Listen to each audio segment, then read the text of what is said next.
Hi, welcome to a new series of Eternal Spirit.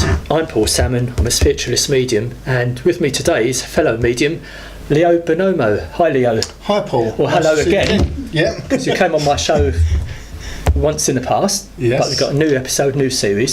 Yeah. Nice to see you. It's really nice to see you and be here. Thank you. So, Leo, being a medium, what does it mean to you? It is the purpose of my life. I think, like most mediums, I never had a sense of belonging here when I was very, very young. I felt in some way that I'd come here to do a job, that I had to kind of get that out of the way. I wasn't really here, this is just temporary. And so I've always felt as though I'd come from somewhere else, which a lot of mediums have that in common. And I've realised as I've got older that this is my life and this is the whole purpose. And so it does mean everything to me. I can't see myself doing anything else ever, which sounds quite strange really when I've done lots of different jobs.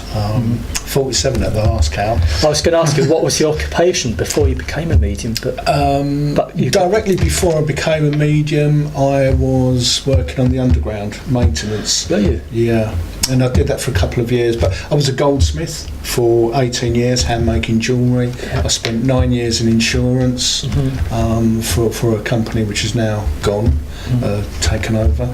But I've done lots of different jobs, and in jewellery in the summer, there's not a lot to do, so whilst I would officially be a jeweller, you know, I would then be doing other jobs, maybe painting houses or something. But I've actually found all that variety has helped me to become a much better medium, because you have a concept in your mind, and each profession teaches you something. And as you know, spirit work with shortcuts, you know, so if you've had a particular experience in your life and you're given a reading for somebody and they have a similar, spirit just trigger those memories so you can talk about it confidently. Sure. And different jobs, you meet different clients, and if you've had so many, you can relate to different personalities now, maybe. Yeah, absolutely. And not just jobs, obviously, everyday life. You know, I'm now divorced, and that whole thing was a struggle. I was married 33 years. That taught me an awful lot. And of course, those are subjects that come up when you're... Because you can now empathise, can't you, as well? Absolutely. With clients, maybe. Absolutely. I mean, one thing, because I teach as well, and those things come into teaching, because it's one thing patting a client on the hand and saying, there, I understand. But when you've been there, when you've done that and lived through it, there's an energy there that both you and the client can connect with, and it's very different then. So I think I've been guided to do so many jobs because it's helped me in this. It must have. Yeah. But I want to take you back a bit now to about the age of 9. Okay. Where something. What did happen at 9? A phobia, a fear of dying, or something? Because I've always known that I'd come here and I was going back somewhere, I've never really had a fear of dying. But I think what Spirit wanted to do was give me the experience of what it was like to die or to approach that point. So when I was about 8 or 9, I went to bed and I started to feel really ill, very ill, and so ill that I couldn't cry out. And I was lying there for hours thinking, you know, what's going to happen, and just feeling dreadful. And so I then thought, well, it's okay, I can give up, I can let go. And so I decided that the only thing I could do, because not being able to do anything really, I'm just going to go to sleep. And so I accepted that I was going to pass. Spirit had really enforced those feelings on me, and I just went to sleep quite happily. Of course I woke the next morning, but it helped to reinforce that you know, there's nothing to be worried about, which really within mediumship that's one of the vital messages that we pass, isn't it? But I wish I had it. It took me 30 years to come to peace, you know. But so you're fortunate. Very. I've been very fortunate. I've had so many wide experiences, you know, from young physical materialisations in the bedroom. One thing that I recall very vividly was lying there one night trying to get off to sleep, and a tiny little white hand about 6 inches off the floor, just pushed my bedroom door open. Yeah. There were wonderful things that happened, and so I've been very blessed with all kinds of experiences. I was going to say, Leo, you should write a book, but that's a good link. But you have written a book. Yes. But of a different type, not your life story. No. But tell me about Summerland. Summerland was completely channeled. As far as I'm aware, it's the only book that Spirit have channeled as a novel. And basically it tells a very simple story of a young boy called Alex before he passes and as he passes and what he finds afterwards. And it's written in such a way that it's easy enough for older children to read, and they can take the concepts in, but also for adults. And there are strange things that are woven into the book which I hadn't noticed until it was first published. And one of those things is that there's something in it that triggers development. Because people have given feedback on, I've read your book, I came to this chapter or that chapter, and that night I had the experience of meeting my dad.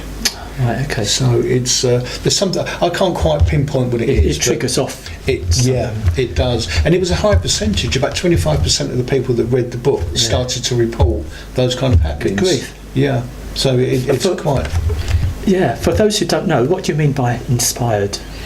It was there's different kinds of inspiration, and what this was automatic writing. So it's a bit like that part in Ghost, where he's singing Henry VIII I am. They'd keep on giving me these lines and half a paragraph, and eventually, because it can be a bit thick, I decided if I just get up and start writing, it'll go, and it just flowed. So I would literally pass out, but Spirit would keep the pen moving. I was going to ask you, what do you mean by they? Like spirit guides or someone? Yeah, guides. There are about 7 different authors in the book. Really? Yeah. And I again, it's one of those things I hadn't noticed until somebody had said to me, I can tell when somebody else has taken over. So, because people think as psychics, we tend to know everything and that, which is a complete illusion. And so I started reading back after they pointed out, I thought, I can see where there are changes, different style. So is Hollywood beckoning? We are officially at development stage. Sam Snape is a wonderful screenwriter, and there's a little bit on his site about a film based on the book. So okay, yeah. So now I know you just came back from America. Yeah. Was that partly business or? It was kind of. It was more about making contacts, and I found America wonderful. Never been there before. Yeah. People are very, very polite. It's easy to get around. You do need a car, of course.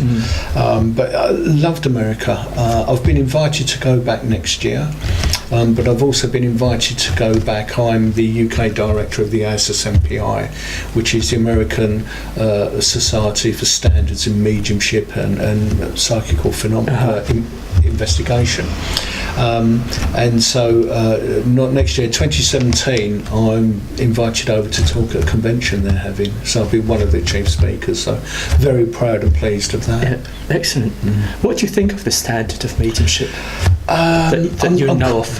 Yeah, I'm quite well known for being outspoken because the standard is appalling. Is it? Generally, it is appalling.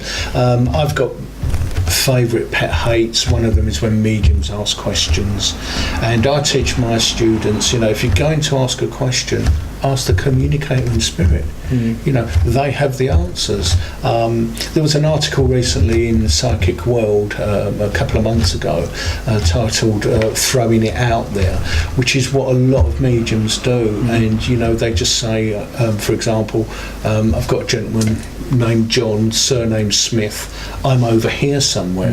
To me that's nonsensical, because if your grandfather came through and you were sitting in a hall, he'd know who you are. 99% of the time I know exactly where I am, and I just ask Spirit, point them out. See, I do that, but it's changing. I don't know what's going on, Leo, but something's happening where I might not be with the right person now. So I'm in that transition stage. Yeah, I mean, thank God we're always developing. We're never sitting still, and I learn something every day, and I'm very, very humbled by it, because mostly what I learn is how little I know.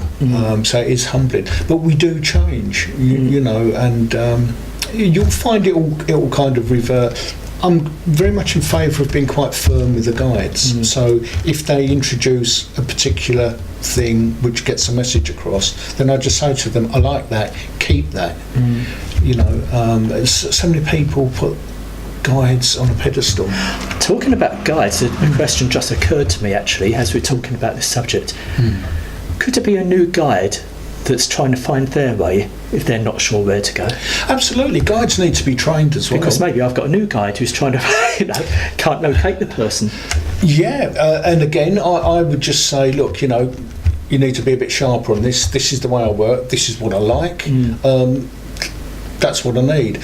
And you know, guides are trained from the other side as well. They're not all naturally excellent at what they do, and so there will be people behind them supervising, for want of a better word, and they'll just say, oh, this is what Paul wants. And sometimes if a particular guide's been trained and they can't work that way or with you, they will be moved and somebody else come in. But guides change all the time, you know.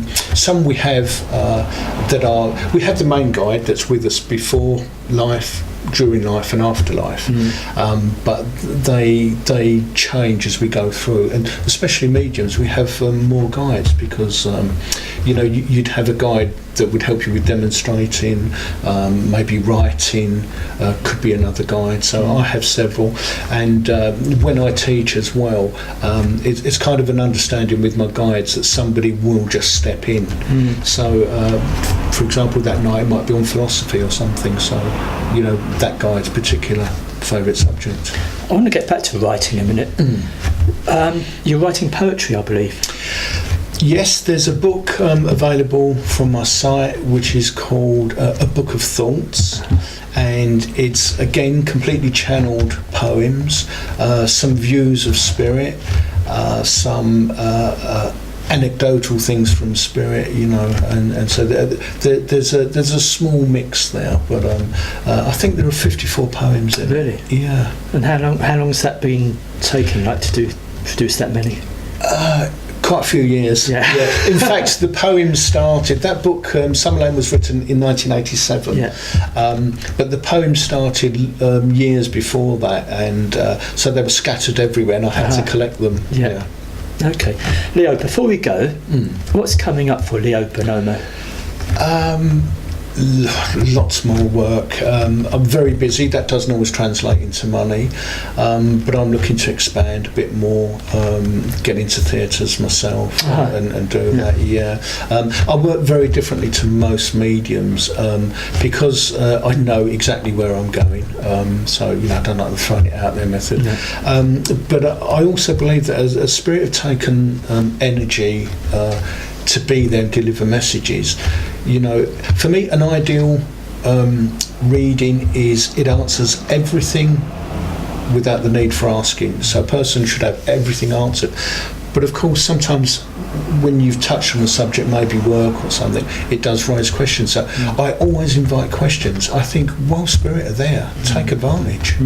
You know, so and it's working well. So it's just expanding everything, really. There's another book which a publisher is looking at, and it's on developing mediumship using new energies. Right. And so that's more energy-based physical phenomena. Right. So I did say that's the last question because we've got to wrap up. But one more. Yeah. Do you think mediums need to be aware of continually developing their gift? Absolutely, yeah. We never stop learning, and you know, I demonstrate differently now from the way I did a year ago, 2 years ago. We have to keep moving. If we become satisfied with a standard, then so the guides can become complacent as well. You know, they're just kind of, that's where he is. Right. You know, so yeah, we have to develop all the time. Okay, thanks, Leo. Bless you. Thanks for watching, and that's something to bear in mind, isn't it? Yep. So, thanks very much. Thank you so much. See you Bless again. You. See you again. And I hope you enjoyed the show. Thank you very much. God bless.